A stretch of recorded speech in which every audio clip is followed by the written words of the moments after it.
Hallo zurück! Nachdem wir in der letzten Woche viel gemalt haben, möchte ich euch heute zeigen, wie man spannende und lustige Projekte mit Sprache erstellen kann. Wir wollen uns einen Blog bauen, der uns den neuesten Klatsch und Tratsch erfinden und berichten kann. Dafür bilden wir einfache Sätze mit Subjekt, Prädikat, Objektstruktur. Die einzelnen Bestandteile des jeweiligen Satzes werden zufällig aus einer Auswahl von Wörtern gewählt. Ich werde in diesem Projekt englische Sätze bilden, weil es leichter ist, passende Verben zu finden.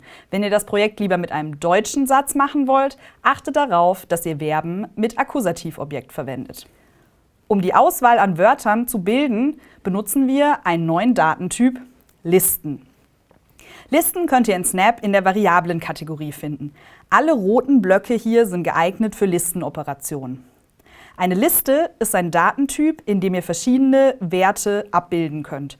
Zum Beispiel Wörter wie mein Name oder Zahlen wie die Zahl 42 oder sogar andere Listen. Hier zum Beispiel eine Liste aus meinem Lieblingsvogel, der Mehlschwalbe, und meiner Lieblingsblume, der Butterblume. Oder wir können sogar eigene Blöcke in Listen stecken. Zum Beispiel den Plusblock. Klicke ich jetzt auf diese Liste, werden alle enthaltenen Werte angezeigt in diesen orangenen Kästchen. Ihr seht, mein Name, also Wörter, Zahlen, eine neue Liste und Blöcke. Für unser Projekt wollen wir jetzt Listen bilden oder Blöcke bilden, die uns aus einer Liste von Substantiven, Personen, zufällige Personen ausgeben. Dafür mache ich mal eine neue Liste. Ich habe mir hier ein paar Personen überlegt. Ich fange mal gleich mit mir an. Dann haben wir natürlich auch noch Jens. Wie wäre es zum Beispiel mit My Math Teacher oder A Wombat oder My Best Friend. Ihr könnt Listen erweitern, indem ihr hier auf diese kleinen schwarzen Pfeile klickt, um es um 1 zu erweitern, oder Shift klickt und auf den Pfeil, um gleich um 3 Elemente zu erweitern. Ihr könnt die Listen jetzt speichern, indem ihr sie einer Variable zuweist, oder ihr könnt sie direkt als Eingabe für einen anderen Block verwenden. In dem Fall möchten wir Elemente aus der Liste auswählen, deswegen benutze ich hier mal den Element von einer Liste Block. Hier hinten könnt ihr bei der Eingabe sehen, dass so kleine orangene Balken sind. Soll die Listenelemente hier darstellen. Das heißt, hier wird als Eingabe eine Liste erwartet. Stecke ich die Liste mal hier rein. In dem Fall wird immer Element 1 der Liste ausgegeben, das heißt immer Jadga. Funktioniert. Jetzt möchte ich aber jedes Mal ein zufälliges Element aus der Liste ausgeben. Dafür kann ich hier im Dropdown-Menü klicken auf den kleinen schwarzen Pfeil und beliebig auswählen.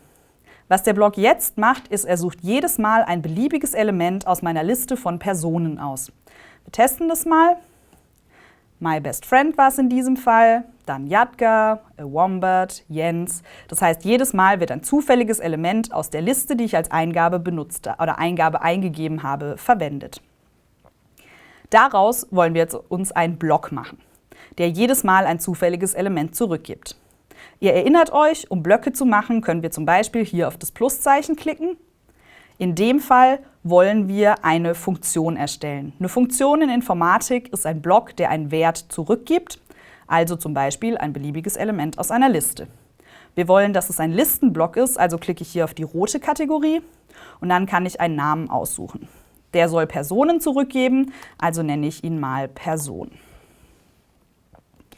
Wenn ich jetzt OK klicke, seht ihr, dass im Block-Editor direkt schon ein Berichte-Block zur Verfügung steht. Der Berichte-Block erzeugt diese kleine Sprechblase, die den Wert zurückgibt. Das heißt, alles, was ich hier rein tue, wird als Sprechblase nachher wieder ausgegeben, wenn ich den Block ausführe.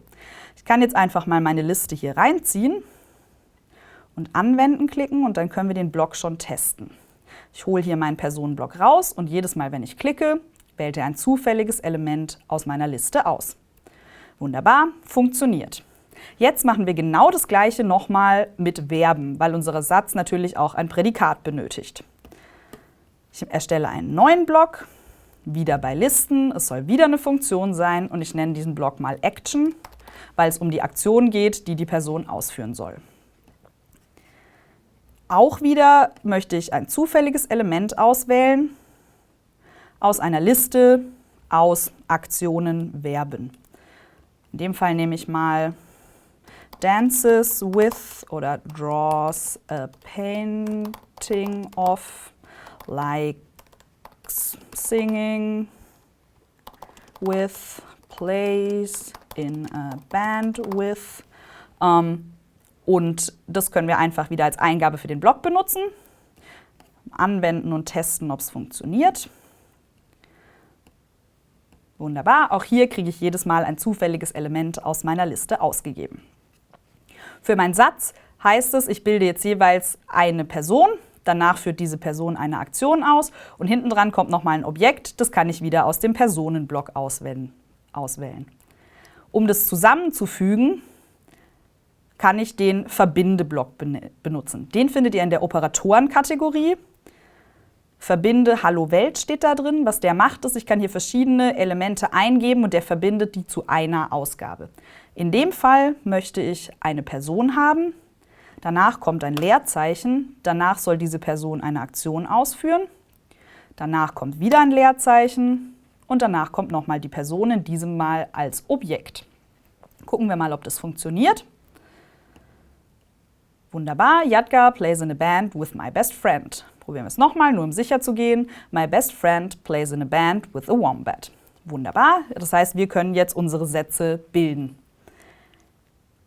Alle guten Dinge sind 3, das heißt, wir lernen einfach nochmal, wie man einen Reporter, eine Funktionsblock macht, indem wir aufs Pluszeichen drücken, eine Listenfunktion machen, die in dem Fall vielleicht Gossip heißt. Und da stecken wir einfach unser Skript von hier rein und die kann uns jetzt ganze Sätze ausgeben. Testen wir auch das nochmal. Wir haben hier den Gossip-Block, klicken ihn einmal an und bekommen unseren Klatsch- und Tratsch-Satz heraus. Um das Ganze noch ein mini bisschen spannender zu gestalten, können wir jetzt noch das als Text als Sprache ausgeben lassen.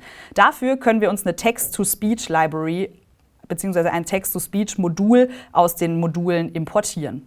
Dafür klicken wir auf das Dateimenü und gehen auf Module. Hier öffnet sich eine Auswahl aller Module in Snap und wir suchen die Text-to-Speech heraus.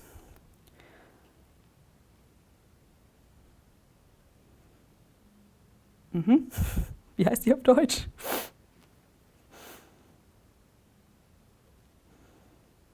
Sprachausgabe. Okay.